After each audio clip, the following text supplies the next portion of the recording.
Cannabis Common Sense, the show that tells the truth about marijuana and the politics behind its prohibition. Hello and welcome to another exciting edition of Cannabis Common Sense. Our show is a production of our nonprofit organization, the Hemp and Cannabis Foundation, and our affiliated political committee, the Campaign for the Restoration and Regulation of Hemp, or CRRH. We have a great show for you tonight.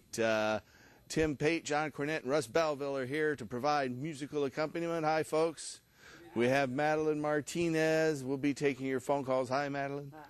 And some other surprises, a little clip from, another clip from The Magic Weed, a British production, which I highly recommend. And we'll be taking your calls and talking about hemp and the national media and more. So stay tuned as we bring on our infamous Dancing Cannabis Leaves.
I got the blues for you,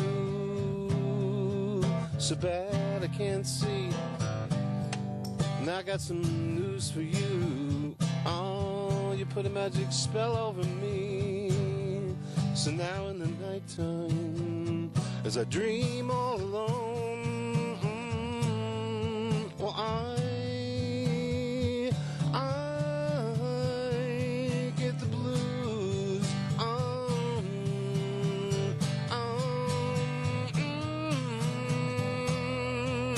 I dream you're by my side every night.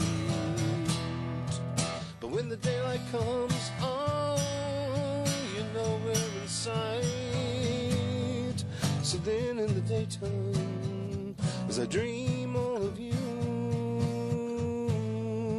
well I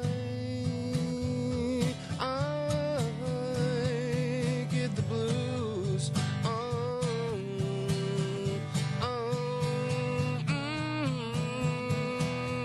I should have learned a long, long, long time ago just what a man keeps on and what he lets go on. So now in the nighttime, as I sleep all alone, well I get the blues.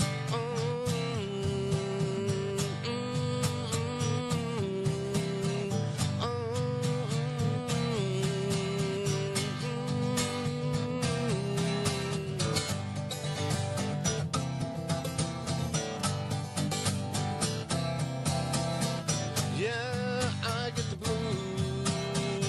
Yeah, I get the blues. Oh, I get the blues. Oh, I get the blues. Yeah, I get the blues.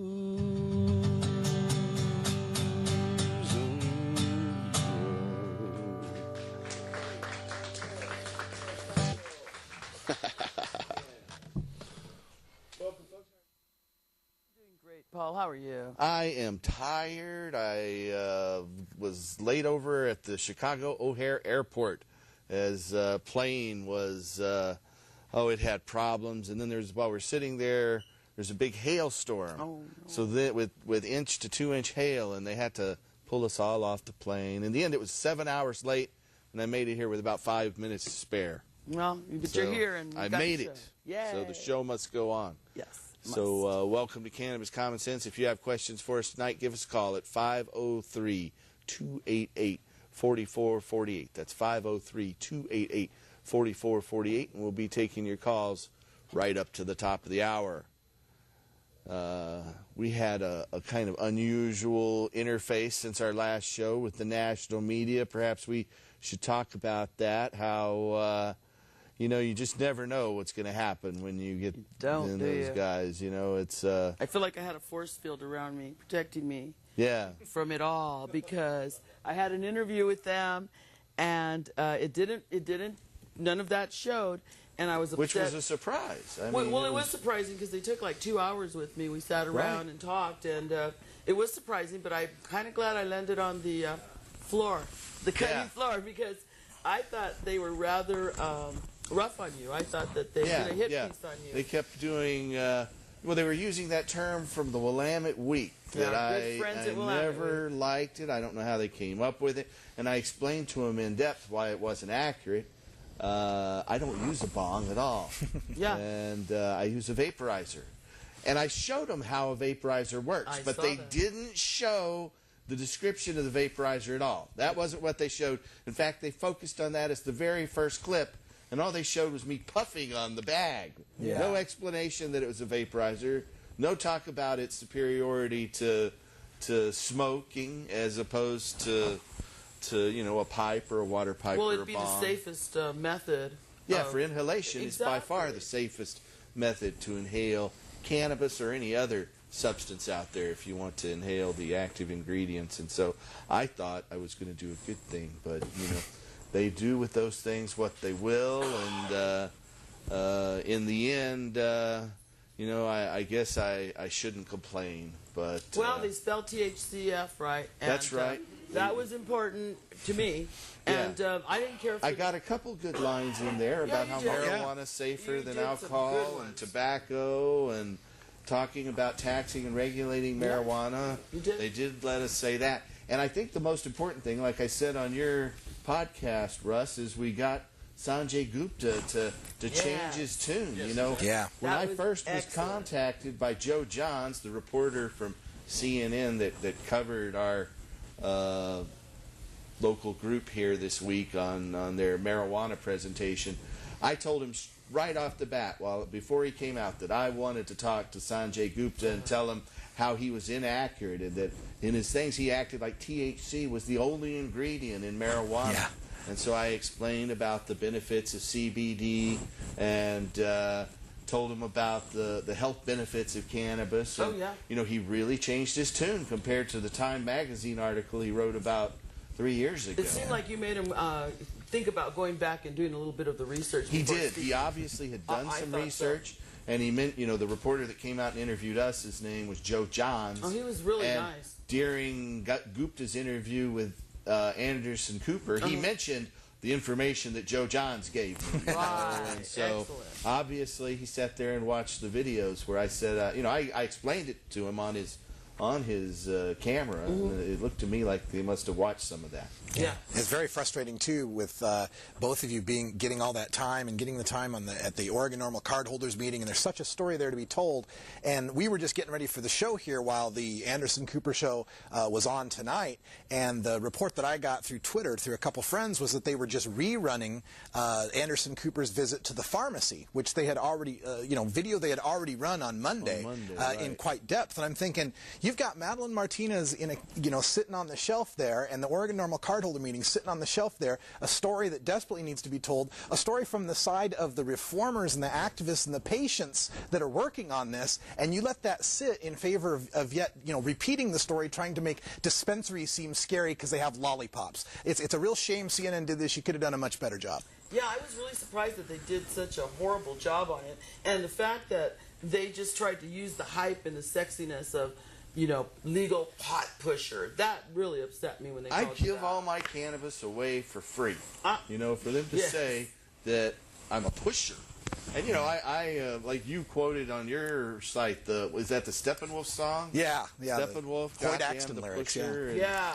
The Well, you know, dealer is cool, but the pusher is bad. Yeah, and I had thought about that connotation. You know, most people, when they watch the news, they watch these things, they're not listening very intently. They're just getting what they see. They see pictures on the screen. They see legal pot pusher, owns $3 million business, pictures of plants. It made it look like I sold $3 million worth of pot Exactly. a year, where I don't sell any at all. Yeah. You know? I thought it was really sleazy of them to do that, and I'll tell you what, next time CNN calls me, I'm just going to say, sorry, I'm really busy, goodbye. Yeah. Because I thought they did a hack job on us, and I will never, ever sit and talk with them again. Right. I mean, that's just how I feel today. And it's how they, you know, they tread right up to the line of saying slanderous things, because I thought about this when they said legal pot pusher. I thought, would you have an action there? But, you know, looking at the definitions of pusher, it can also mean someone who advocates for a certain cause. Right. So they're trying to make it sound like you're a legal pot pusher. You're pushing for legalization of pot rather than what most people are going to think, that you're somehow legally a pot pusher.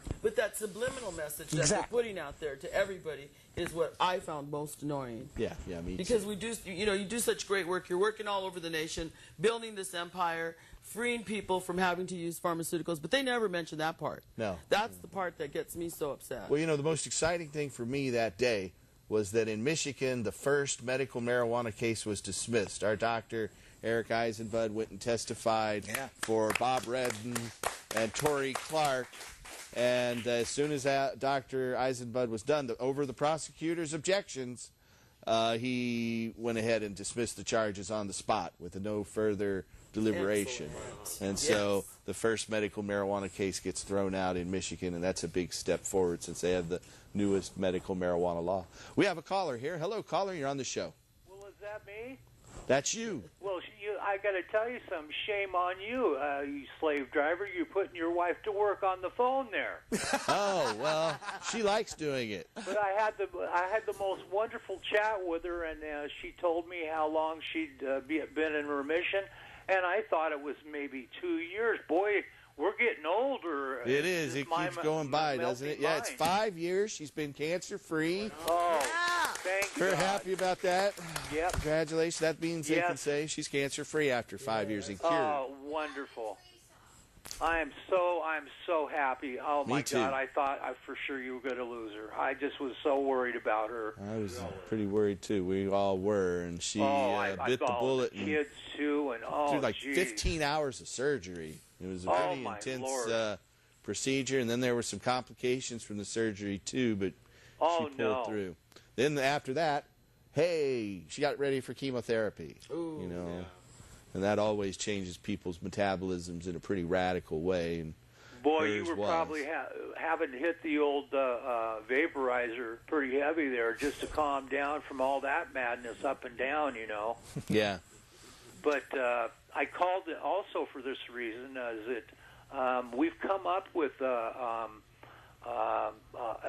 new strain that one of my family came up with at Critical Care, and it's all nicely budded, and it looks like it's mostly sativa. And, what do you call it? It is completely CBD. Ah. And I'm just wondering, and we have plenty. So I can somehow get it over right to normal, because you know, or I'll give it to you or whatever. But see what you think. Some's a little older than, but it's not out of date to where, you know, but it's not psychoactive at all. Right. Well, and CBD boy, it works really great, especially as a bolus, more than anything, it seems like. So we'll be getting that over to you. And I wanted to ask Madeline one thing. Yes. I once was a member of NORML years ago, and I just wanted to know, how safe are the records? I would imagine you have a actual safe or something.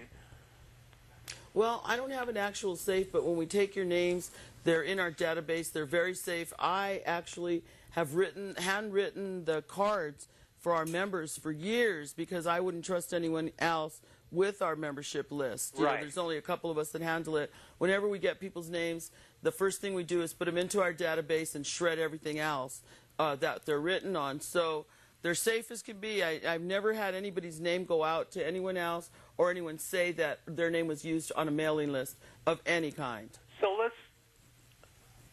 let's say when a person walks up to the new place and is going to sign up, and can you kind of walk me through that?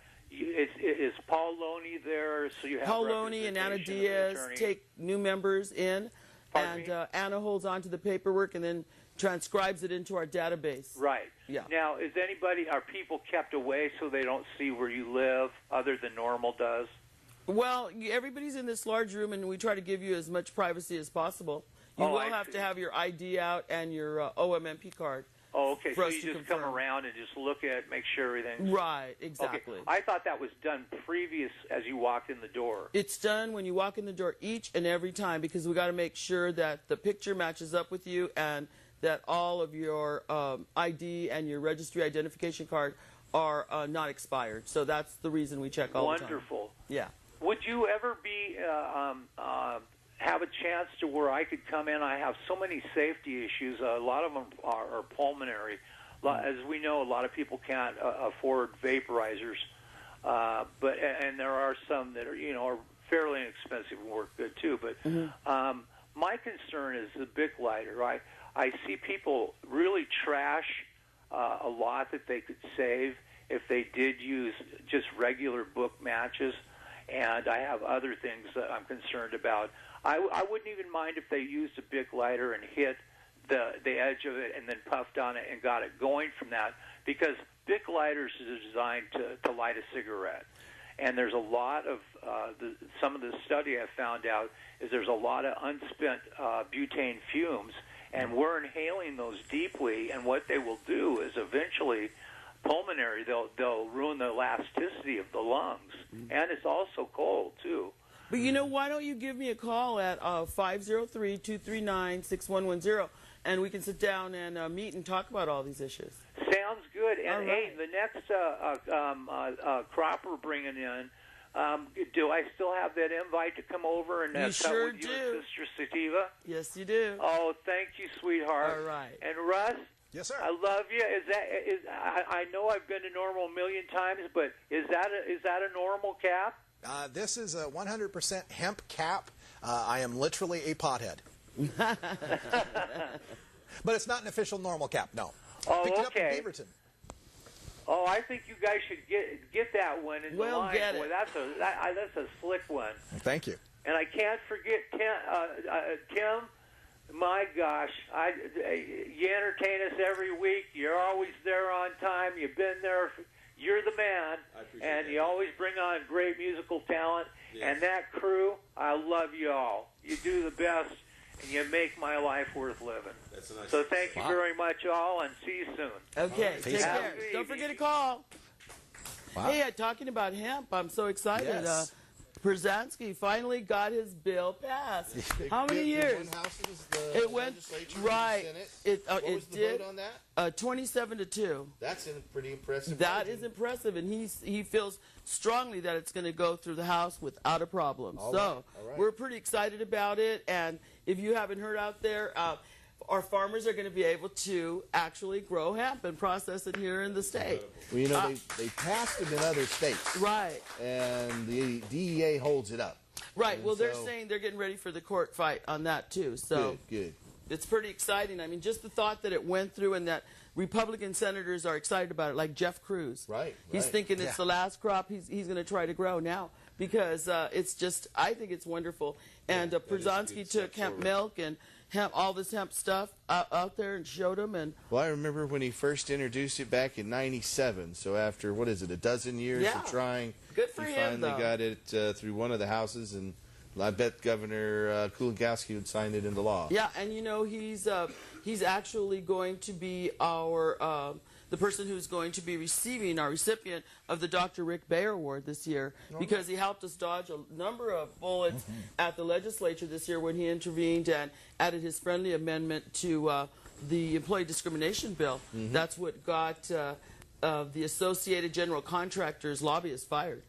So it was great. And we thank Floyd Brzezinski. If you're out there, please give him a call. Send him an email or a letter, a postcard, and let him know how much you appreciate him being our champion out there, because we really could have gone down big time without Floyd Przonski. Yeah, speaking of... He is a Lane County prosecutor and a state senator in the Oregon legislature In representing Eugene. Lane County. Yeah. Yeah, he's from Eugene, Tim's neck of the woods. When He was also a member of the board of directors of the Oregon Country Fair. Exactly. Oh, wow. For a number of years. But I met him, I think, for the first time back in 1989 or 90, and I told him then that I would vote for him for governor. So Yeah, let's hope hopefully he someday does. We can do that. He's Yeah. a Texas transplant, just like me.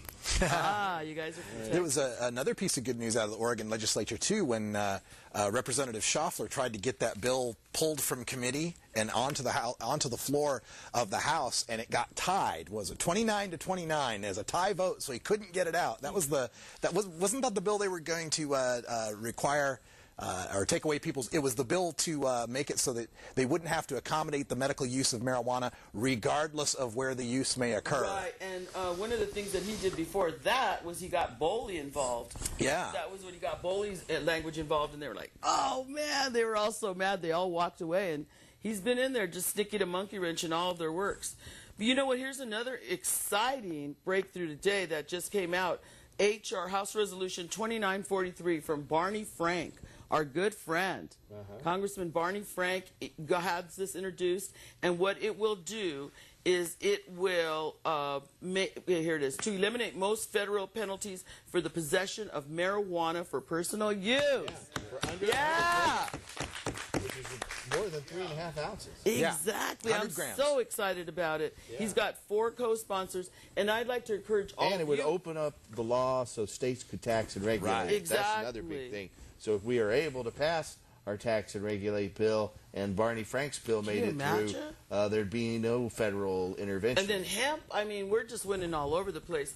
Forget you, CNN. We do not need you. Yeah, you're not welcome in Oregon. Stay home. We have another phone call. Hello, caller. You're on the show. Hello, can you hear me? Yes, we can. Sorry if I seem kind of out of it, because for some reason it's harder for me to hear you. Well, you know, these phones are funky. Yeah. Question I have is, once this becomes legal, what's going to prevent groups like Philip Morris from getting exclusive rights to, grow it, and then what's going to stop them from doing what they do with tobacco and putting all sorts of addictive things in it, like nicotine and all the other... Well, you know, you can go and grow your own tobacco right now.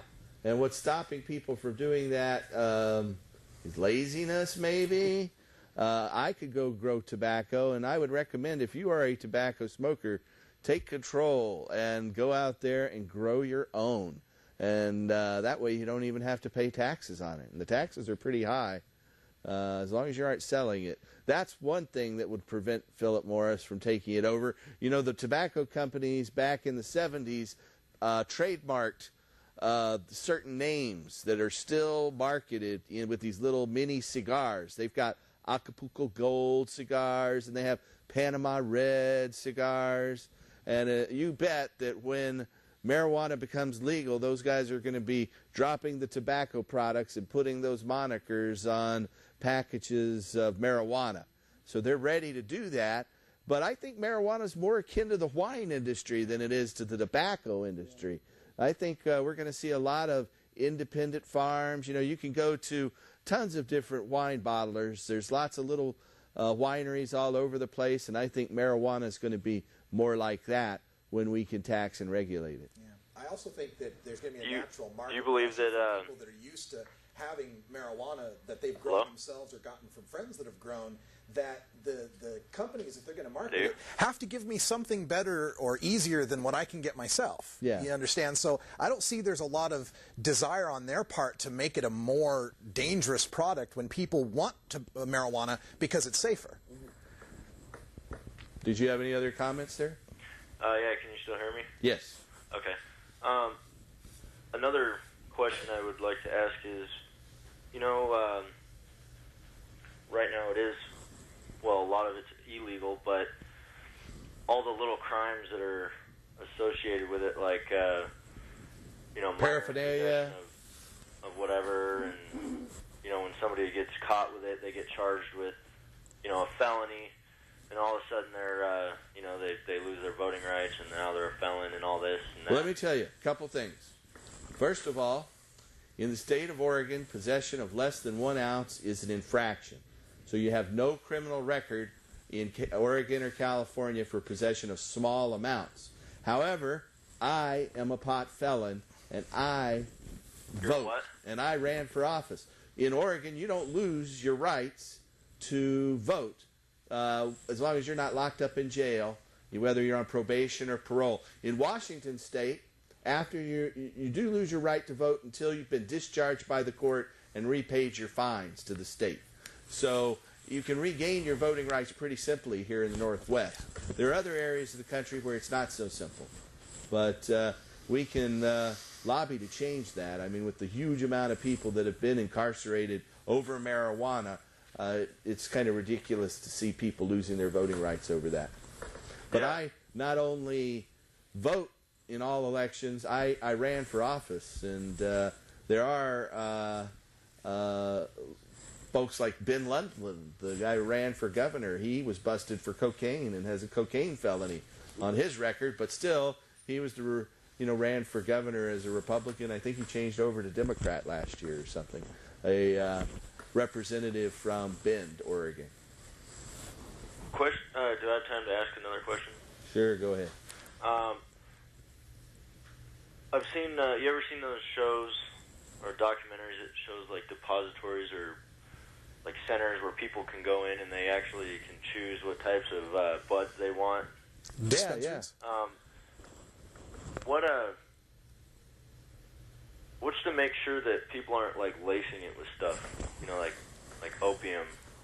Well, people put opium. I've developed a model over the years to tax and regulate marijuana, and it has to be under our proposal. Cannabis would have to be tested for adulterants and certified to be free from pesticides and adulterants. So it's up to the folks who pass the legislation to put language like we put into our proposal to tax and regulate marijuana to make certain that there aren't any adulterants or anything laced into it. Meaning like meth or opium or something? Yeah. Of course, those will still be illegal under our bill to regulate marijuana and legalize that. So, of course, those could never be added. Yeah, I would hope you guys wouldn't support legalizing meth. No. You won't ever find me out there working for meth. No, not happening. No. But anyway, thanks for your call. Yeah, those were some good questions and answered a few questions for people out there, I'm sure. You don't see anybody doing any meth rallies lately, do you? No, I haven't seen The that. Million Meth March? No, I never see that. Not happening. It's just not happening. If you have a question for us tonight, you can call us at 503-288-4448. That's 503-288-4448. Paul, going back to the CNN coverage, there was one thing I wanted to bring up, and this is kind of an emerging theme that we're hearing from the prohibitionists now that we're making some traction on getting legalization in people's minds. And they say, well, compared to alcohol, alcohol taxes only bring in 10% of what the social costs of drunk driving and alcoholism are. And your answer, Paul, when you said, that alcohol's not, marijuana's not alcohol, it's much safer, is absolutely true. But one thing I'd like to kind of inject into this debate is the thought that if there are any costs for marijuana, and they're likely to be very small, we're paying those already. Yeah, people exactly. are already smoking marijuana. 22 million people every year are smoking marijuana, so we're already paying the costs and getting zero in tax revenue and paying an extra $13 to $14 billion to try to keep it illegal. We could at least get some tax money back if there's any sort of cost, and I don't think they'd be that big to begin with. And if under legal marijuana, more people switch from alcohol and other drugs to marijuana, that's a net gain in health costs too. So let's think about that every time they bring up that cost argument.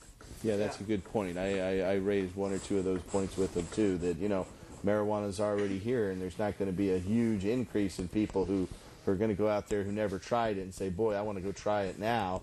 There might be a lot of people who aren't using it because they're being piss tested and don't want to lose their jobs who will start using it when they can legally, but, they're just being coerced, apparently. We have another caller, though. Hello, caller, you're on the show. Hello? Hello. Yeah.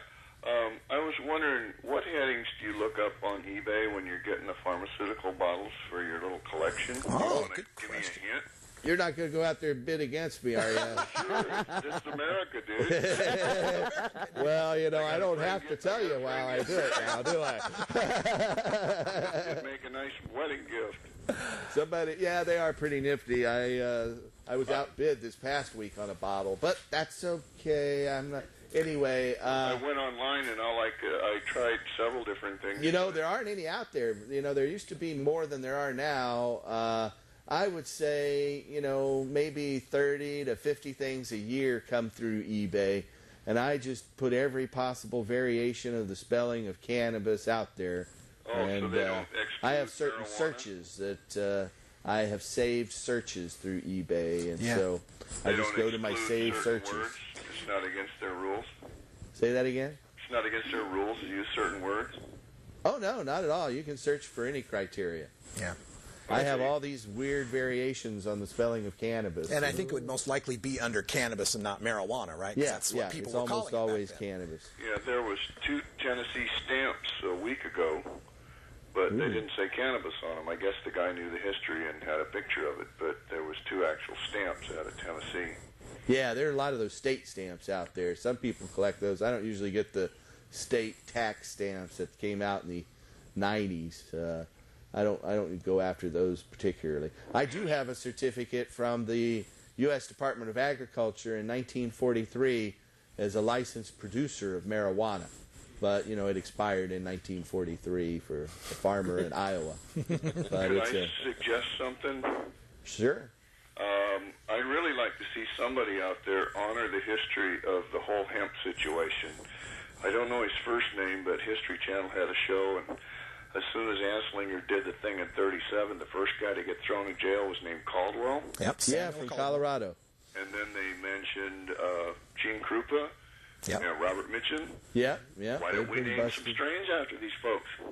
Ah, Yeah. That's a great idea. little strain of Robert Mitchum, that'd be nice. I like You that. put the number of days behind it, you know? Yeah. Caldwell, 48. Yeah. Yeah. And what do you do about gnats? Gnats? Those Yeah. little fly strips work really well. And there's some, what do they call them, nematoids that you put in the water? Yeah, that's Yeah. one thing. So Put them in the water. You go down to any of the shops and buy them. And we use those fly strips that you just unwind, and they're Okay. sticky. Those work really well. and then there's predator spider mites out there too that'll eat other bugs and ladybugs and things like that. Praying mantis. Yep. Ladybugs are good. Bless you.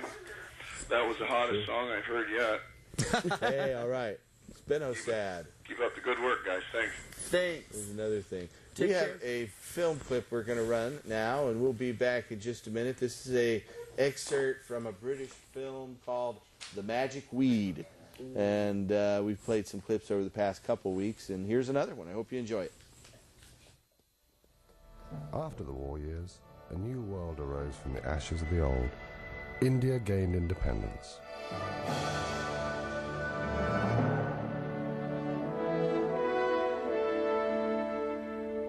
Thanks to automation, India doubled its hemp production and increased its exports to America and the rest of the world. In peacetime, the United States once again banned the cultivation of hemp and cannabis, but at the same time imported millions of tons of hemp during the post-war economic boom to supply its industries. For this is the Port of New York, a sprawling pattern of activity covering more than 1,500 square miles. Its 650-mile waterfront, an ever-changing mirror reflecting the work of the world and its needs and tastes. Grain from Canada, and fish from Portugal and Norway. Tires from Akron, and hemp from India.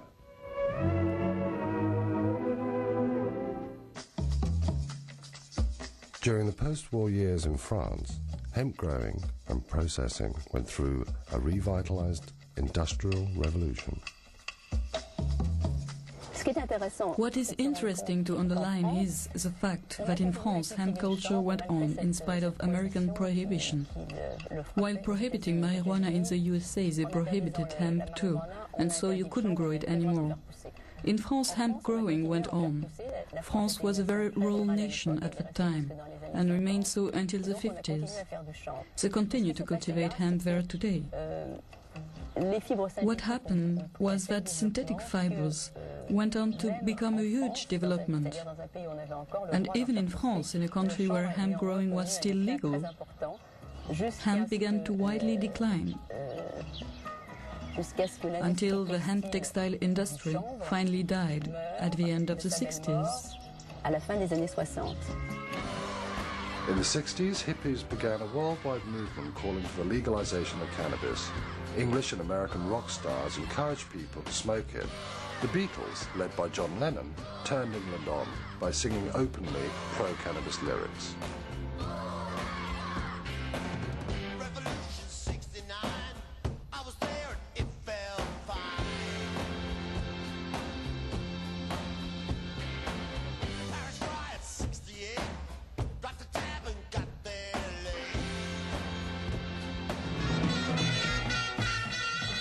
The Rolling Stones' preference for Moroccan hashish brought them more fans, offering an alternative to the Beatles and to the fashion for things Indian.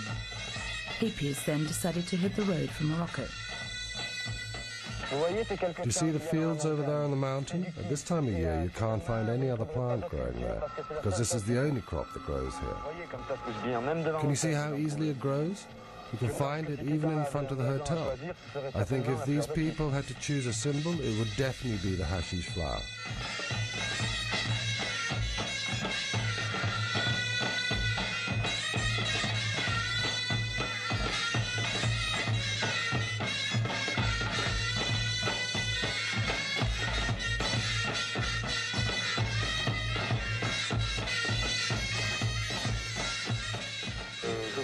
I think they grow here at least 10 tons of hashish a year, so there must be other people than hippies who buy it. In Jamaica, the Rastafarian religion advocated smoking cannabis. They called it ganja. Herb is the sacrament of the Rastafari Church, and basically through studying the Bible, we understand that it's there for the healing of the nation. In other words, it can nourish the mind just as food nourishes the body. It's like a key that can open certain aspects of your mind, and the brain needs feeding just as the rest of your body does. But for me personally, it seems to tune you into a certain wavelength that you can't reach without it. Although I do understand that through certain meditations, one can achieve these heights without smoking herb or taking any other drugs. But in the 20th century, I personally don't have the time, so it's like a shortcut to get to this place to help you be creative. And another thing I find really interesting about weed is how through the smoking of it or the trying to acquire it, it brings together people of different classes, backgrounds, cultures. And in bringing those people together, there's an exchange of ideas, and through that exchange, other things happen. At the same time, cannabis was legalized in Holland. That's how Ben Dronkers was able to become the first legal producer of marijuana to become a millionaire. Here we find different varieties that me and my colleagues, we tested out by once in a while, looking at the plants and try them out. In that sense, it's a wall where people can always look and go back to and say, this variety had a certain smell or a certain aroma. Quality is very important, and it's the most important factor where we look at. Always people think also about quantities of material you can harvest, and of course it's very difficult to have a balance. You find plants with very large, big buds, and you find plants with smaller buds. But even the plants like this that have a very small bud is one of our basic plants we have for the breeding of many of the strong varieties that you can see on this side. That means that some of the strengths and some of the important potency we always try to bring back in one variety, and that is the variety that people buy in the shop. And that is the importance of good seed. Is like any farmer could know that that's the start. And then you end up with some good materials. The Sensi Seed Bank grows the best marijuana seeds in the world, I think, for many years. Also, we want to make the best hemp seeds from the world, and we're working very hard on that. For that, we made a new company that's called Hempflex, and Hempflex produced in... There's Ben Dronkers of Sensi Seeds and Hemp Flax over in Holland, and a clip from the film The Magic Weed, a British production. It's pretty good. I recommend you get out there and watch that one. We've had clips of it here lately. And I understand we have a caller who's standing by. Hello, caller. You're on our show. Hey, how are you guys doing tonight? Great. Very Excellent. well. Thanks. I had a question about spider mites.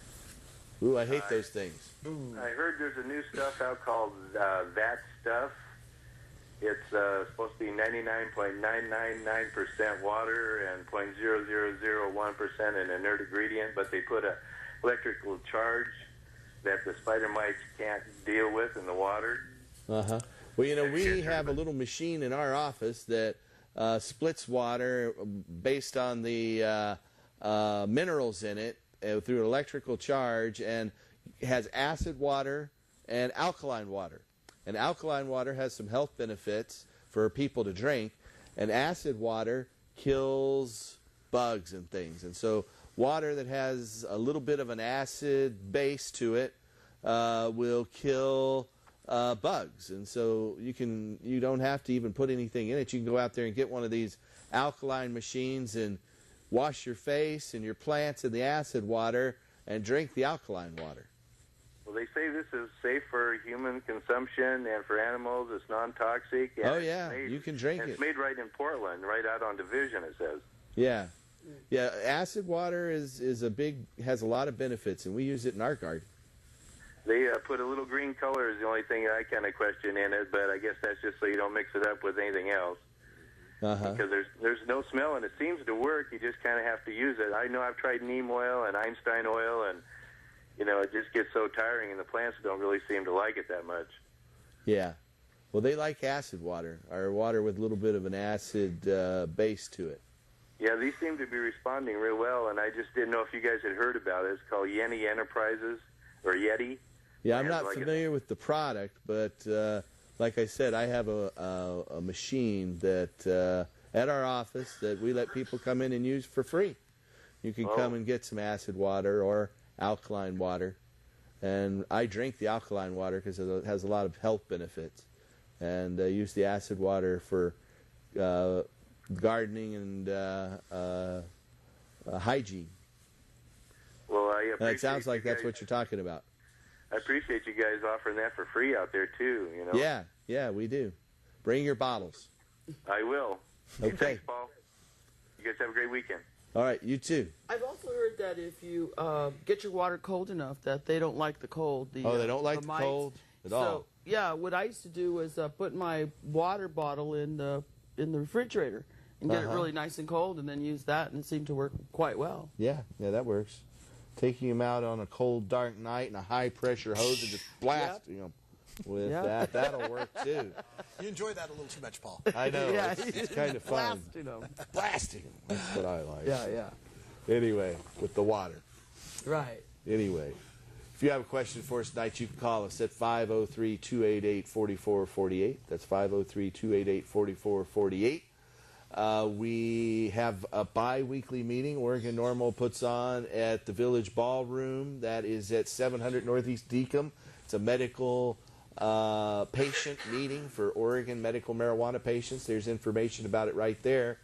And if you are a medical marijuana patient and you need plants or medicine, you can come down there, and we have donations. And take donations, too. If you have extra plants and medicine, Oregon Normal will be very happy to help facilitate giving those things away for free.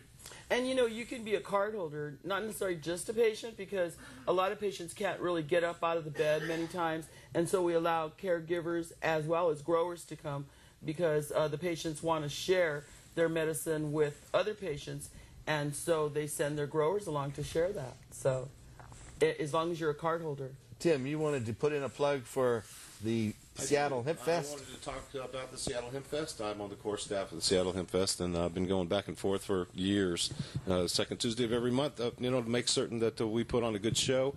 This year we are anticipating over 250,000 to attend, just like last year, and I'm sure there'll be more than that. But it is always the traditional third weekend in August, and if you haven't made it before, I truly recommend going to be with other people who agree with you on this subject, because it's such an important thing to be standing with 10 or 15 or 20 or 50 or 100 or 200,000 people, and all of them feel the same way you do. It gives you strength. Very and encourages inspiring. you. It is very inspiring. So I'd like to encourage you. We have 5 stages. We're adding a comedy stage this year. Huge. We've added another hundreds of yards of booths and more scenery than you could ever imagine. It's going to take you 2 days just to see the whole thing this year, I know.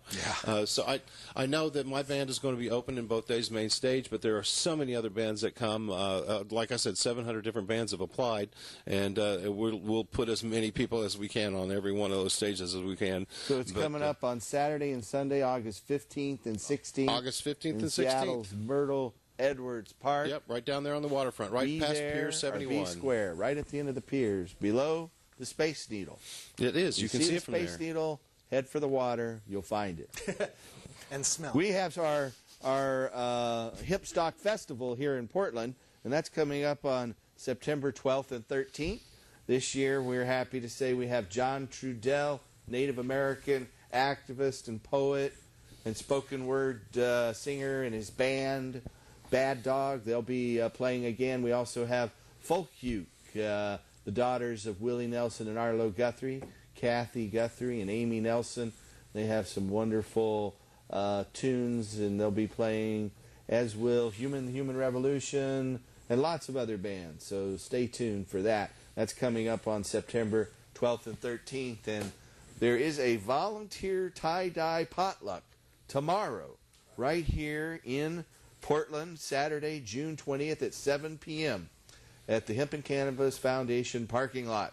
That's at 7 p.m. The address is 105 Southeast 18th Avenue. You can bring a favorite dish to share, bring your white cotton shirt, and there'll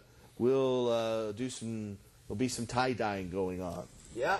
If you want to tie-dye something, an old shirt or an old sheet or a new shirt or sheet, then this is the place for you.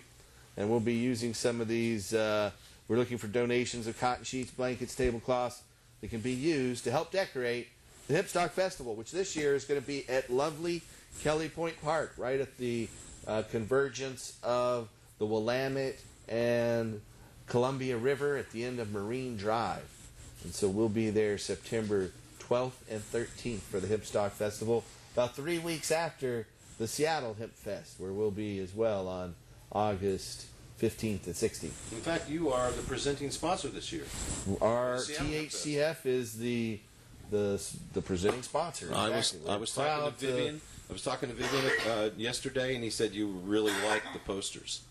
Oh, all right. Yes, right up there, blazing right on top. Excellent. All right. I look forward to seeing that. There you go. That'll be neat. Anyway, so Cali Point Park, what a beautiful venue. It is for beautiful. hemp stock. I thought I was in Bambi's world. Yeah. I went out there. It was a beautiful It's got like meadow. 100-acre meadow right there, and where the stage is going to be. We'll have the Willamette River on one side and the Columbia River on the other side. We're taking over the whole park and the parking lot across the street, and we'll hope to see you there. It'll be a lot of fun. It'll be hemp world out there, I'm telling you. It will be our territory for sure. Yes. So we have another caller. Hello, caller. You're on the show. Hello, caller. Hi, Paul.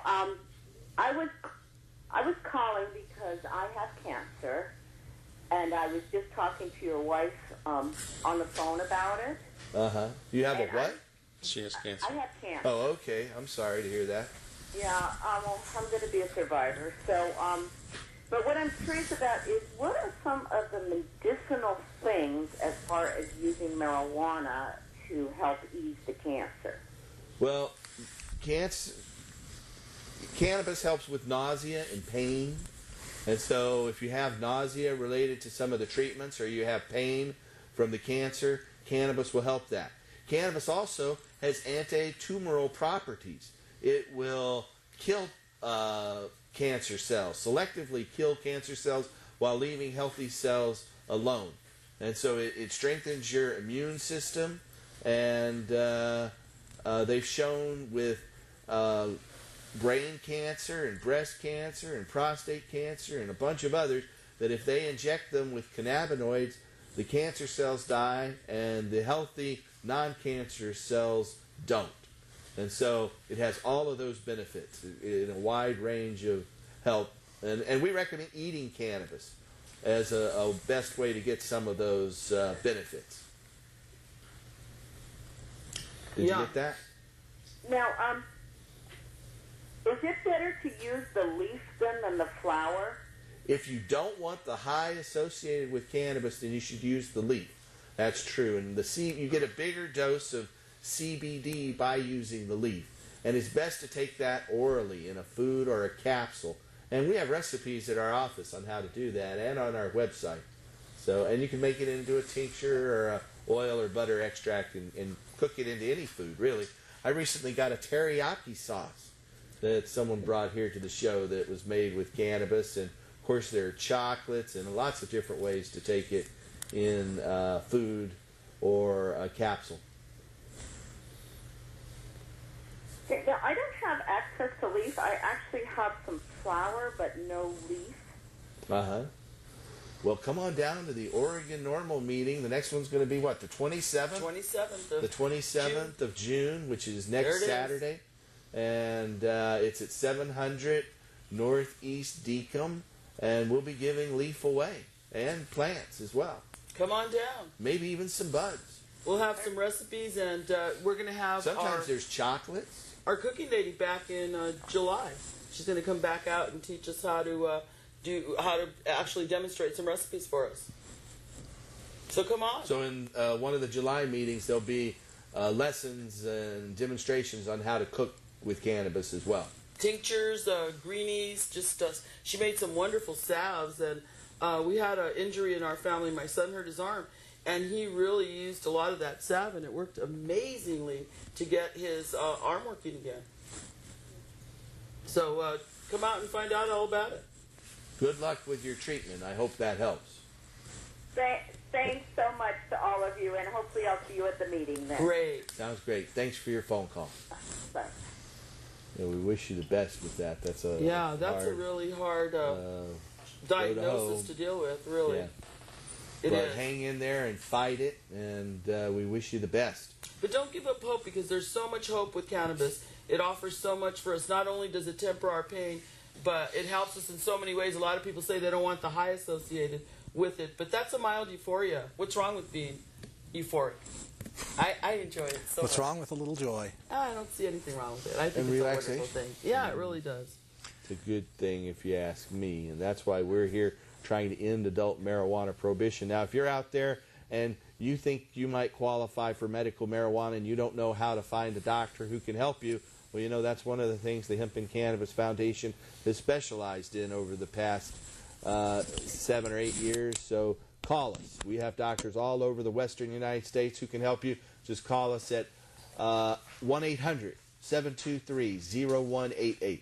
That's 1-800-723-0188.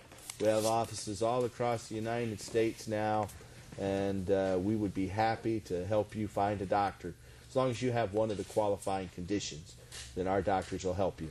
And you just have to have some recent medical records and some other medical care as well. Our doctors would be happy to help, so just call us. If you have any of those conditions right there on the screen, you can call us at 1-800-723-0188. Well, we live and learn with the CNN thing.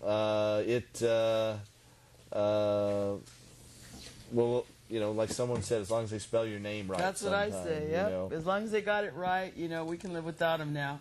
Yeah. They didn't do such a great job. You know what, Paul, though, I want to take the time to encourage people with House Resolution 2943 that Barney Frank introduced today. The and United is States sponsoring, legislative bill. to call our congressman here. I called Blumenauer's office lickety-split this morning and let him know that I would like him to be a co-sponsor. So DeFazio, I called Wu's office as well.